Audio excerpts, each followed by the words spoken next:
ሰላም ጤና ይስጥልን ውድ የአርቲኤም ቤተሰቦቻችን ሰዓታችንን ጠብቀን ዕለታዊ መረጃዎችን ልናደርሳችሁ መጥተናል። ለቻናላችን አዲስ ከሆኑ ሰብስክራይብ በማድረግ ቤተሰብ ይሁኑን። ቀጥታ ወደ መረጃዎቹ እናመራለን።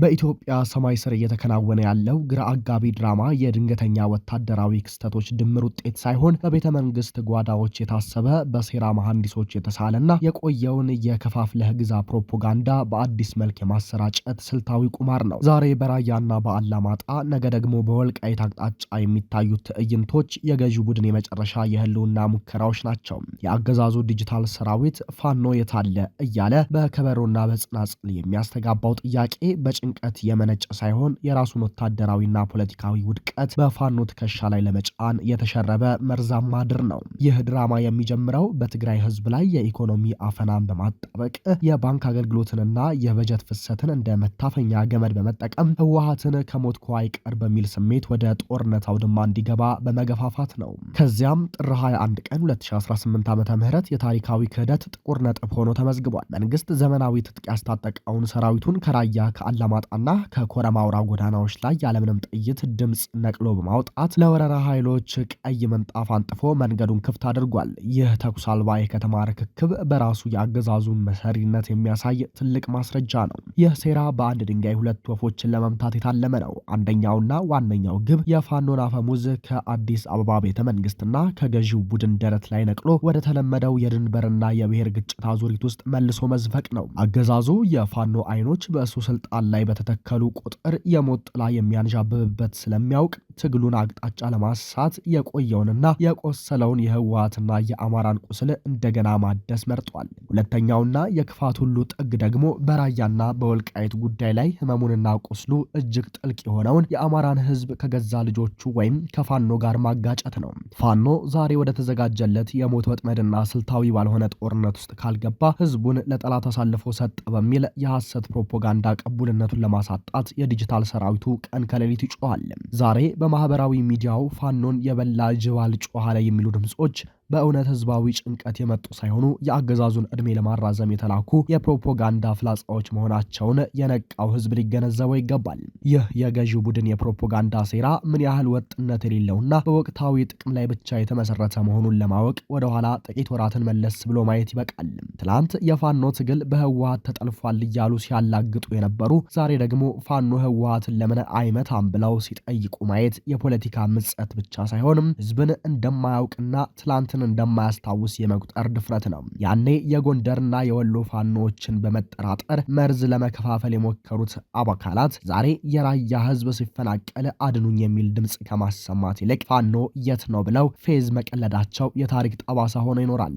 ይህ የሁለትዮሽ ጥቃት ስልት ፋኖ ቢንቀሳቀስ ከህወሓት ጋር ጦርነት ጀመረ ተብሎ ደሙ እንዲፈስ፣ ባይንቀሳቀስ ደግሞ ከዳተኛ ተብሎ በህዝቡ ዘንድ እንዲጠላ ለማድረግ የተነደፈ ነው። ነገር ግን ፋኖ ዛሬ የብልጽግናን የፖለቲካ ዜማ ተከትሎ ላለመደነስ የመረጠው በድክመት ሳይሆን በደረሰ ስልታዊ ብስለትና በጥልቅ ትዕግስት ነው። አገዛዙ ሆን ብሎ ሁኔታዎችን በማመቻቸትና መንገዱን ክፍት በማድረግ ፋኖን በችኮላና በቂ ዝግጅት በሌለው ሁኔታ ከህወሓት ጋር ፊት ለፊት እንዲፋለም የሚገፋፋው የራሱን አቅም ለመቆጠብና የሌለውን አቅም ለማዳከም ነው። ራያና ወልቃይት የአማራ ህዝብ የህልውና ማገር የማንነቱ የማይናወጥ መገለጫዎች መሆናቸው አያጠራጥርም። ነገር ግን እነዚህን መሬቶች ለዘላቂነት ማስከበርና የህዝብን ደህንነት ማረጋገጥ የሚቻለው የችግሩን ምንጭ ማለትም በቤተ መንግስት የተቀመጠውን የሴራ አውታር ከስሩ ማድረቅ ሲቻል ነው። አገዛዙ ራሱ የለኮሰውን እሳት ፋኖ እንደ እሳት አጥፊ በመጠቀም የራሱን ዕድሜ እንዲያራዝም የሚሸብረው ሴራ ሊመክን ይገባል።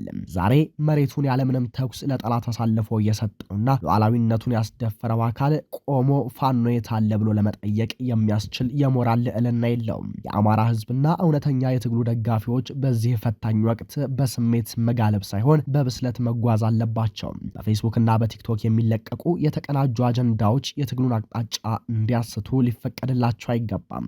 የፋኖ አቋም እንደ እሳት የእሳት ፍላጻ ግልጽና ቀጥተኛ ነው። ትግሉ የህዝብን ስልጣን ለህዝብ ማስመለስ፣ ስርዓታዊ ለውጥ ማምጣትና የሴራ ፖለቲካን መቃብር መቆፈር እንጂ በአገዛዙ ዳይሬክተርነት በሚመራ የጥፋት አዙሪት ውስጥ ገብቶ አቅምን መበተን አይደለም። ራያና ወልቃይት የሚከበሩትና ዳግም የማይደፈሩት ጠንካራና ፍትሃዊ ማዕከላዊ ስልጣን ሲገነባ ብቻ ነው። እስከዚያው ግን ደጋፊው የጠላትን የፕሮፓጋንዳ ፎርሙላ ነቅቶ በመጠበቅ የታጋዩን ጀርባ በማጠናከርና የሴራውን ምንጭ በማድረግ ታሪካዊ ኃላፊነቱን ሊወጣ ይገባል እየተባለ ነው።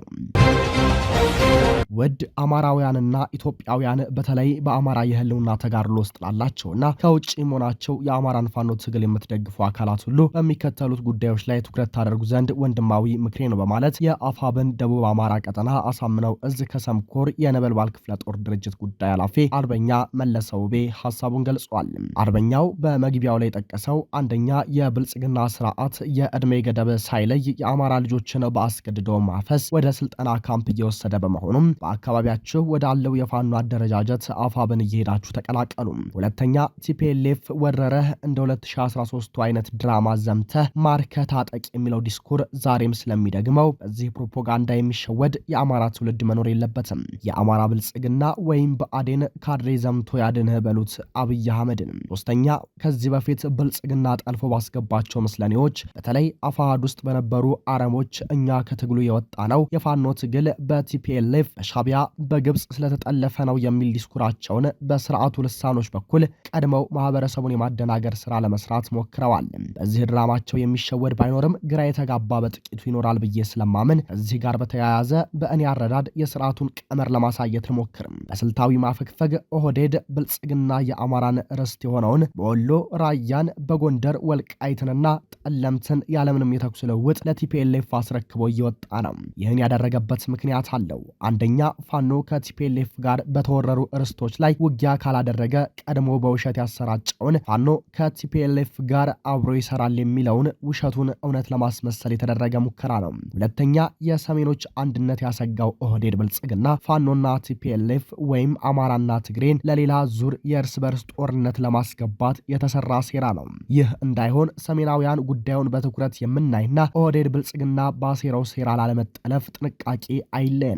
ሶስተኛ ብልጽግና በለስ ቀንቶት ፋኖና ቲፒኤልኤፍ እርስ በርስ ውጊያ ቢያደርጉለት ከአንዱ ወገን ሆኖ ራሱን በስንቅም በትጥቅም ማጋዣ ጎንባሽ ሆኖ እስትንፋሱን ለማራዘም ስለሚሰራ በእኛ የአማራ ፋኖ ብሔራዊ ንቅናቄ አመራርና አባላት በኩል የበሰለና የተጠና አካሄድ መሄድ አለብን የሚል የግል እይታዬን አስቀምጣለሁ። እንደ ድርጅት ከአፋብን የሚሰጠንን መመሪያ ሁሉንም የትግሉ ባለቤትና ደጋፊዎች አክብረንና ለተፈጻሚነቱ ራሳችንን ዝግጁ በማድረግ እንሰራለን በማለት የአፋብን ደቡብ አማራ ቀጠና አሳምነው እዝ ከሰምኮር የነበልባል ክፍለ ጦር ድርጅት ጉዳይ ኃላፊ አርበኛ መለሰ ውቤ ገልጿል።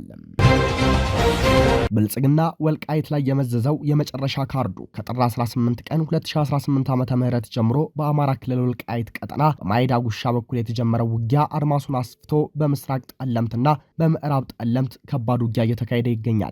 ሶስተኛ ቀኑን ባስቆጠረው ውጊያ በሰላሬ፣ በመቃብር አንበሳ፣ ማይበርና ሰራሪ የተባሉ አካባቢዎችን ጨምሮ በምጫራ ግንባር በአጠቃላይ በ3 ግንባሮች በከባድ መሳሪያዎች ታግዞ እየተካሄደ መሆኑ መረብ ሚዲያ አረጋግጧል። ብልጽግና በባለቤቱ በአማራ ቁጥጥር ስር የሚገኘውን ወልቃይትን ከህወሓት ታጣቂዎች የሚከላከል መስሎ ተኩስ ከጀመረ በኋላ እንደለመደው በስልታዊ ማፈግፈግ ስም ወልቃይትን ሙሉ ለሙሉ ለህወሓት በማስረከብ ወልቃይትን ከወረራ እንዳልከላከል ፋኖ እንቅፋት ሆኖብኛል የሚል ካርድ ለመምዘዝ መዘጋጀቱም ታውቋል። ብልጽግናም ሆነ የብልጽግና ተላላኪው በአዴን የወልቃይት ጉዳያቸው አይደለም። እነዚህ ሁለት ጸረ አማራ ኃይሎች ወልቃይትን የሚፈልጉት ለፖለቲካዊ ተኩሳታቸው ማብረጃ ብቻ ነው። ወዲህ ደግሞ በብአዴን የወልቃይትን አጀንዳ የሚያነሳው ፋኖ እርስ በእርሱ ለመከፋፈል ከህዝቡ ጋር የመነጠል ስራ ለመስራት ነው እንጂማ በአዴን በየትኛው ጊዜና ሰዓት ነው የፌዴራል መንግስቱ የእግር አጣቢ ከመሆን ወጥቶ ለህዝብ አስቦና ተቆርቆሮ የሚያውቀው? የአማራን ርስት አሳልፈው የሰጡ ብአዴኖች ከክልሉ ውጭ ያለው አማራ ውክልና እንዳያገኝ በማድረግ ለዘር ፍጅት የዳረጉት ብአዴኖች ለመጣ ለሄደው የፌዴራል መንግስት ዘዋሪ ቡድን ማጎብደድና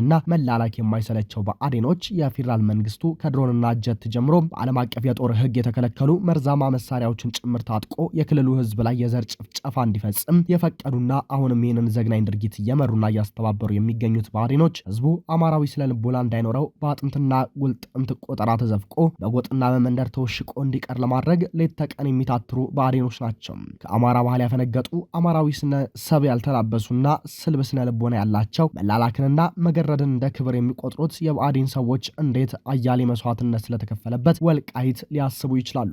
የብአዴን ሰዎች ከአማራ ተቆርሰው ለተወሰዱ ለየትኛውም ርስቶች እዝነትም ሆነ መቆርቆር ፈጥሮባቸው አያውቅም። እንደውም ደሴና ኮምቦልቻን ጨምሮ ሙሉ ወሎን በወራሪው ኦህዴድ ጠቅልሎ ለማስወሰድ ጫፍ ደርሰዋል። ይህ ቡድን ሙሉ ጊዜውን በግርድና በማሳለፉ አሁን የአማራ ህዝብ ላለበት ሁኔታ አጋልጦታል። ይኸው የአማራ ህዝብ የመከራ ምንጭ ሆነው ብአዴን ከፌዴራል መንግስቱ ጋር በመመሳጠር ከጥር 18 ቀን 2018 ዓ.ም ጀምሮ በወልቃይት በኩል አዲስ ጥቃት በመክፈት እንደለመዱት በስልታዊ ማፈግፈግ ስም ገና ነጻነቱን አጣጥሞ ያልጨረሰውን የወልቃይት አማራን ህዝብ ዳግም ለወረራ ሊዳርጉት ቋምጦ ተነስተዋል። ቡድኑ በአንድ ድንጋይ ሁለት ወፍ ለመምታት ያስችለው ዘንድ ከርስት በላይ የሆነውን የወልቃይት ጉዳይ በመግፋት ህዝቡን ለጥቃት ከመዳረጉም በላይ የፋኖን ኃይል ለማዳከምና እርስ በርሱ ለመከፋፈል ፋኖ ከህወሓት ጋር ተባብሮ ወልቃይትን አስወራረብን በሚል አጀንዳ መምዘዙ እጅግ አስገራሚ ያደርገዋል። ብልጽግና በወልቃይት ጥቃት እንዲጀመር ማስደረጉ ዋነኛ ምክንያት ከሰሞኑ የአማራ ፋኖ ወጥ የሆነ አደረጃጀት መመስረቱን ተከትሎ የፈጠረበት ከባድ ድንጋጤና ጭንቀት ነው። የፋኖን የወደፊት አቅጣጫ ያዛባልና ብለው ካሰቡት